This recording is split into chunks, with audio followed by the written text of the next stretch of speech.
देखो प्रत्येक प्रश्न बहुत सिंपल होते हैं, बस ना आपको उसके पहले की बेसिक पता होनी चाहिए, बाकी प्रश्न तो ना सभी सिंपल होते हैं। देखो इस वाले प्रश्न में हमको दिया गया है कि cot थीटा इक्वल टू 7/8 है ना, cot थीटा इक्वल टू 7/8।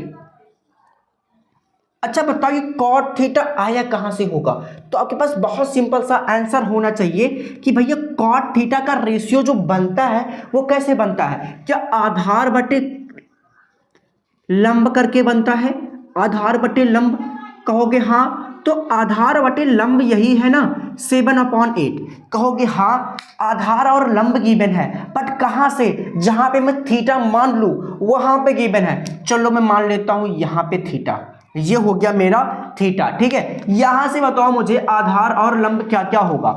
अब मैं यहां से कह दूंगा ये अगर मेरा थीटा है तो इसका आधार यही BC, तो BC की वैल्यू हो जाएगी 7, और इसके सामने जो होगा वो क्या होता है, लंब होता है, तो इसकी वैल्यू हो गई 8। अब आप पूछोगे कि प्रत्येक प्रश्नों पे मास्टर हमें या करना होता था कि हमको कोई वैल्यू पूछता था कि साइन थीटा ले लो, बता दो कॉट कितना होगा, कॉसेक कितना होगा, इसमें ये इक्वेशन सा क्या लिख रहा है, ये तो समझ में आ रहा है, ये इक्वेशन सा क्या लिख रहा है भैया, कुछ नहीं लिख रहा है, बस आप साइन थीटा और कॉस थीटा की वैल्यू निकालो और यहाँ पे पुट करना है, उसके बाद इसको सॉल्व कर देना है, बस सवाल खत्म। मीन्स अल्टीमेटली निकालना मुझे साइन थीटा और कॉस थीटा है। तो भैया और कोई रेशियो हम तभी निकाल सकते हैं जब मुझे राइट एंगल ट्रायंगल के तीनों साइड गिवन हो, वो तो गिवन है नहीं, फिर हम क्या करेंगे भैया पाइथागोरस लगाएंगे, है ना। ये हो गया आपका आधार था, ये था आपका लंब, चाहो तो फिर से लिख लेना। अब हम लिखेंगे ट्रायंगल ABC में, है ना, क्या करेंगे ABC में हम लोग क्या लगाएंगे भैया, पाइथागोरस थ्योरम से, है ना। हम जानते हैं कि यही है लंब, सॉरी यही है कर्ण, तो इसका जो स्क्वायर होगा, है ना, वो इसके स्क्वायर और प्लस इसके स्क्वायर के इक्वल होगा, मीन्स लंब और आधार के स्क्वायर के सम के इक्वल होगा, योग के इक्वल होगा कि नहीं, कर्ण का स्क्वायर। तो ऐसे में जो AC निकलेगा, AC का स्क्वायर वो 64 और 49, इन दोनों को ऐड करने पे हो रहा है 113, बट मुझे AC का स्क्वायर चाहिए नहीं, मुझे चाहिए AC। तो हम जानते हैं इस साइड में क्या आ जाएगा बाबू, रूट आ जाएगा, इस साइड में भी रूट लगाते बट वो स्क्वायर और रूट से कैंसिल हो जाता। तो ऐसे में जो मुझे लंब कर्ण की वैल्यू मिलेगी वो मिलेगी 113। अब तीनों साइड पता हो गई है। अब मुझे इस वाले प्रश्न को करने के लिए गुरु क्या करना पड़ेगा, इस वाले प्रश्न को करने के लिए साइन थीटा और कॉस थीटा की वैल्यू चाहिए, फिर मैं इसी में पुट करके इसको सॉल्व कर लूंगा, तो फिर मेरा काम हो जाएगा। तो भैया साइन थीटा और कॉस थीटा की वैल्यू चाहिए, तो निकालते हैं ना। फिर साइन थीटा बराबर क्या होता है, हम लोगों ने पढ़ रखा है कि लंब बटे होता है कर्ण, यही होता है साइन थीटा की वैल्यू, यहीं से निकलती है। हाँ इस वाले थीटा से देखो, ये हो गया लंब, ये हो गया कर्ण, तो क्या मैं 8/√113 लिख सकता हूं, बिल्कुल लिख सकता हूं। अभी कॉस थीटा की वैल्यू पूछूं तो हम कहेंगे कि भैया आधार बटे कर्ण होता है, क्या होता है, आधार बटे कर्ण होता है।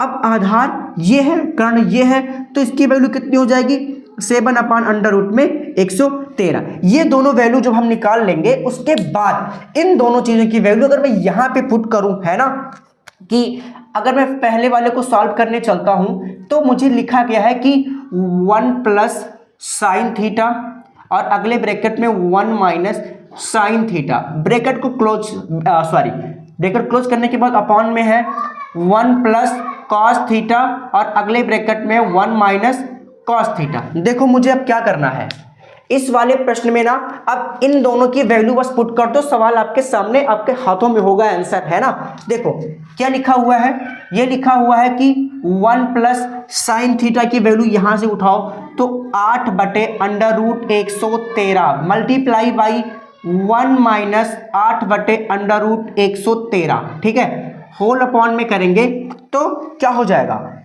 अब कॉस की लेनी है ना, कॉस की 1/8 ये है 7/√113, है ना, और अगले ब्रैकेट में है, यहाँ पे प्लस है, यहाँ पे है माइनस, 1 माइनस 7/√113। अब इन चीजों को हमें बस थोड़ा सा सॉल्व करना है भाई, अंडर रूट देख के आपको डरना नहीं है, डरिए मत, बिल्कुल से क्वेश्चन तो कुछ है ही नहीं। आप ये सोचो अभी मेरे अकॉर्डिंग कि बचपन में हम एक फार्मूला पढ़े हुए थे, है ना, अभी पिछले क्लासों में, अलजब्रा वाले में कि अगर एक ब्रैकेट में a प्लस बी, अगले ब्रैकेट में a माइनस बी लिखा है तो वो किस चीज का स्क्वायर है? वो फार्मूला है a square minus B square का। तो भैया यहाँ पे भी थोड़ा ध्यान लगाओ ना कि एक ब्रैकेट में a प्लस बी, एक में है a माइनस बी, तो क्या फिर ये a square minus B square का फार्मूला बनेगा? हाँ बिल्कुल बनने वाला है। कैसे? देखो a plus B a minus B means a का स्क्वायर माइनस b का स्क्वायर, है ना? क्या ऐसे ही होने वाला है प्रश्न? हाँ बिल्कुल। क्या यहाँ पे भी वही गेम चल रहा है? अरे वाह यार, यहाँ पे भी वही गेम चल रहा है। इतना कर दो कि 1 का स्क्वायर माइनस, है ना, 7/√113 का स्क्वायर, बस। वाह क्या बात है, सवाल इतना बड़ा 2 लाइनों में बहुत छोटे से आ गया। अब बताओ क्या इस 1 का स्क्वायर अल्टीमेटली 1 ही होगा लास्ट में? कहूंगा हाँ। माइनस इस 8 का स्क्वायर 64 होने वाला है, इसका स्क्वायर रूट कैंसल, तो क्या 113 बाहर निकल जाएगा?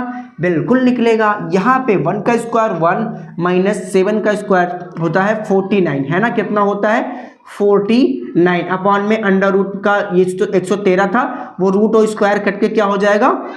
113 हो जाएगा। अब बताओ मुझे, इतना क्वेश्चन करने के बाद अगर मैं इन दोनों को जोड़ना घटाना चाहूं, है ना, इन दोनों को जोड़ना घटाना चाहूं तो मुझे इसके डिनोमिनेटर को इक्वल करना होगा। उसके लिए मुझे इतने का ही मल्टीप्लाई यहाँ पे ऊपर नीचे करना पड़ेगा। तो यहाँ कितना हो जाएगा?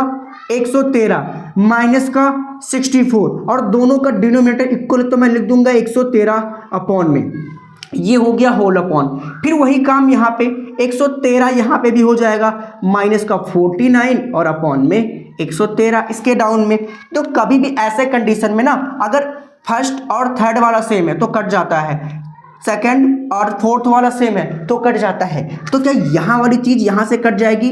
कहोगे हाँ। अगर आपको समझ नहीं है तो इसका मल्टीप्लाई यहाँ कर लो, इसका यहाँ कर लो, फिर ये ऊपर नीचे सेम रहेगा, कट जाएगा, है ना? आगे क्या प्रोसेस हो रहा है? आगे प्रोसेस यही हो रहा है ना कि आप 113 में से 64 को घटाना है, तो 13 में से 4 जाएगा, बचेगा 9, है ना? और यहाँ पे बचा हुआ है 0, तो 10 में से 4 जाएगा, बचेगा 10 में से 6 गया तो बचेगा 4, 49। और इतने में से इसको घटाना है तो 13 में से 9 जाएगा तो 4 बचेगा, और 10 में से 4 गया तो 6। ऐसे में जो इसकी टोटल वैल्यू है वो मिल जा रही है 49/64। ओके, ये एक सिंपलेस्ट फॉर्म था 49/64 का। अगर आप ना इसी अंडर रूट से डर रहे थे ना, अरे खत्म तो हो गया अंडर रूट, तो डरना नहीं है। क्वेश्चन को देखो, देख के बस बेसिक और आपके पहले वाली सभी चीजें क्लियर होनी चाहिए। और अभी इतने पे हमें रुक नहीं जाना है, अभी तो हम बस इतना लगाए हैं। ये कौन लगाएगा भैया? इस वाले क्वेश्चन का ना मैं 1 सेकंड में आंसर बता सकता हूं, तुमको बस ध्यान से देखो। सेकंड वाला जो क्वेश्चन है हमसे क्या पूछा जा रहा है? सेकंड वाले में पूछा जा रहा है कि भैया कॉट थीटा का स्क्वायर करके बताओ, कॉट स्क्वायर थीटा की वैल्यू कितनी होगी, है ना? तो इतना आपको पता होगा कि कॉट थीटा की जो वैल्यू थी वो थी 7/8। इधर स्क्वायर लग गया, इधर भी स्क्वायर लगाओ तो सवाल हो जाएगा खत्म आपका, है ना? 7/8 का होल स्क्वायर क्या निकल के आएगा? 49/64। सवाल ही खत्म, है ना?